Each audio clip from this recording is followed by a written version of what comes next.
Welcome back to Mass Appeal. It's such a nice day out that we figured why not come outside and really enjoy it. Now we are going to do some ice sculpting and some ice carving today. It's the perfect thing for you to do at your next party if you know what you're doing. And we're joined by someone who knows what they're doing, Michael Rondo. He's an ice carver. Thank you so much for joining us. You're welcome. Thank you. So today we are going to carve a snowman. Yes. Scale of 1 to 10, how hard is it to carve ice? It's not too bad. It's just you got to worry about the, you don't want to push the ice because it will crack. Okay, so you have to be delicate with it. Yes.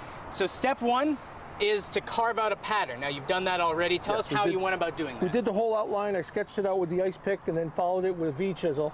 Then that way, the way it's melting today, I'll be able to see it quicker and try to catch up to it before it's gone. Today's probably not the best day. No. It's very sunny outside. It's not the best day to ice carve, but we're not going to let that slow us down. So we've stenciled it out. The next step is to carve. And you have a chainsaw? Yes, it's an electric chainsaw.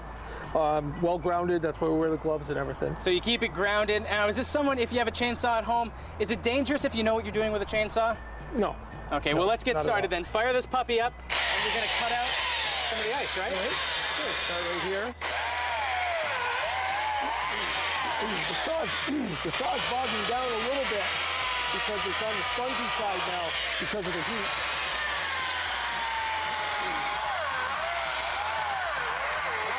You're finding the negative space and you're taking it out. Right.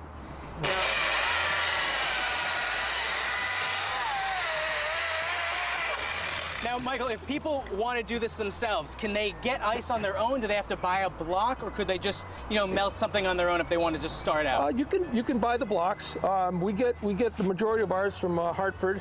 Mm-hmm. It's about the only the last ice block plant around. I would assume it's something, it's not a big money industry, blocks of ice. Now, I have a scraper here. Yes. It's very sharp. I've almost pricked my finger now. That's an ice rake. That's one of the oldest tools in the ice industry besides the ice pick. Now, if you have the ice rake, what can it give you when you're making some ice art? That can give you texture. Mm-hmm. It can also give you depth or contour. You can make your different adjustments with it. Now, how would I go about using it if I wanted to try a scrape right now? You would push this either up or down the other opposite way, up.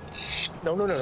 Yeah, I was gonna say, let the pro do it. Go this way. Oh, so it's a way to texture it and really get it to... And you can take off the corners and make everything more rounded, and it does leave a nice texture depending on what you want it for. Now, you probably want to be really cognizant of this. It's one of those things, if you make a mistake, you might cut the head off your snowman. Yes.